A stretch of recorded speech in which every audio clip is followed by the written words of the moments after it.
In this video, we'll discuss risk aversion and risk seeking. Risk means the probability of outcomes is known. If the probability of outcome is unknown, we use the term ambiguity.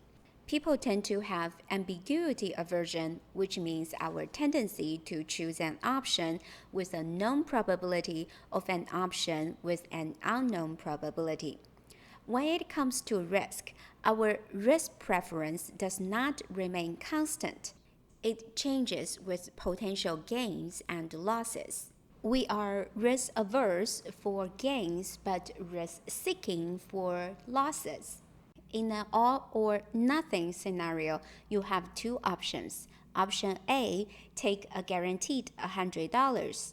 Option B, gamble to possibly win $200. Which option do you prefer? In an experiment, most people chose to take a guaranteed $100. Gamble may give you a win of $200, but there is still a 50% chance that you end up with nothing. It is a safe choice to take $100 and walk away. Here is another all or nothing scenario. You have two options. Option A, lose $100. Option B, gamble to possibly lose nothing or lose $200. Do you want to lose $100 or gamble to possibly lose nothing? In the same experiment, facing a potential loss, most people became risk-seeking and chose to gamble.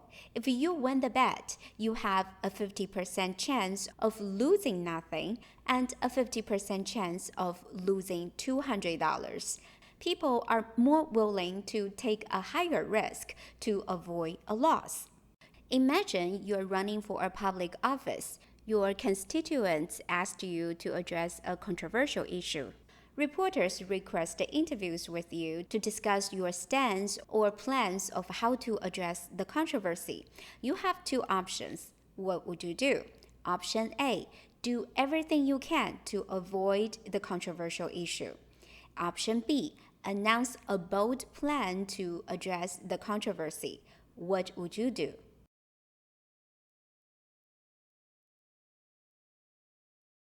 If you're like most people, what you would do depends on whether you are winning or losing in your election campaign.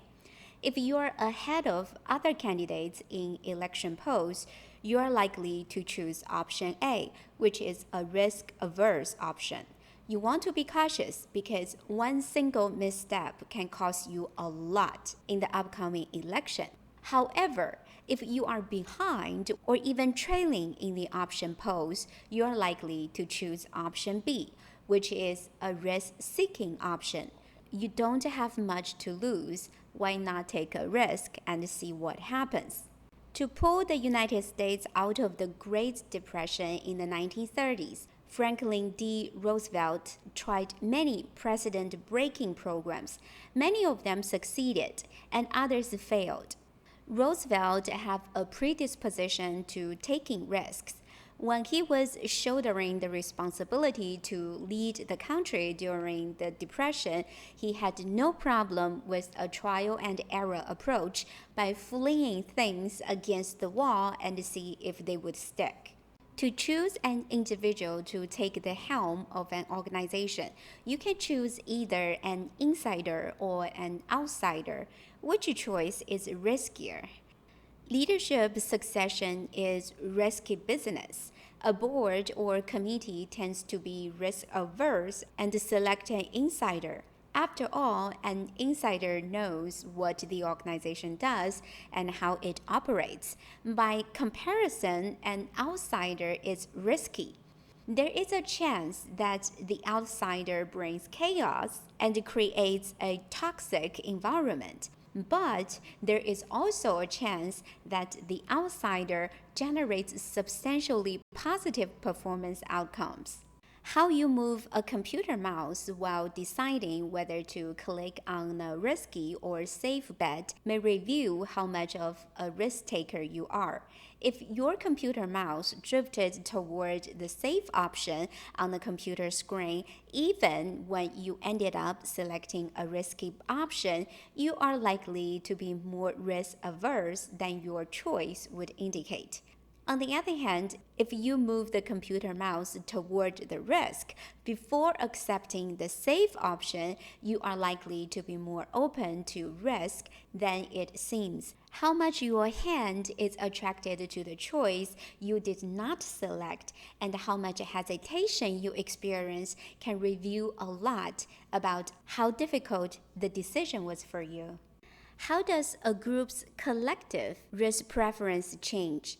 Different group decision-making procedures and rules can push a group decision to a caution side or risk side.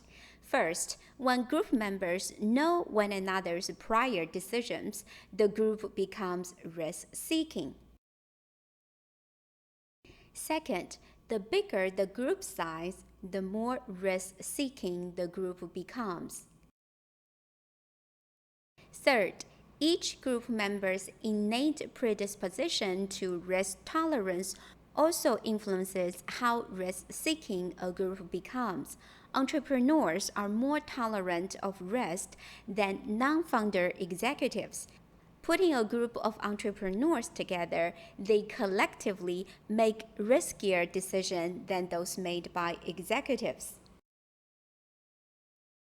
Fourth, whether and how a group's risk-taking decision is rewarded shifts how much risk a group is willing to take. Many, if not most, organizational policies do not reward risk-taking behavior. When a group makes a bold move and then fails, group members are usually punished in some way. If so, why bother taking a risk? In this video, we talk about risk aversion and risk seeking.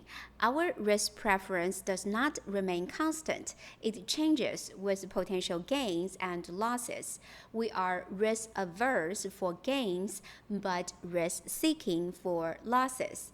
Now it is time for you to provide an example of risk aversion or risk seeking and reflect on how it influences decisions made by you or the people around you.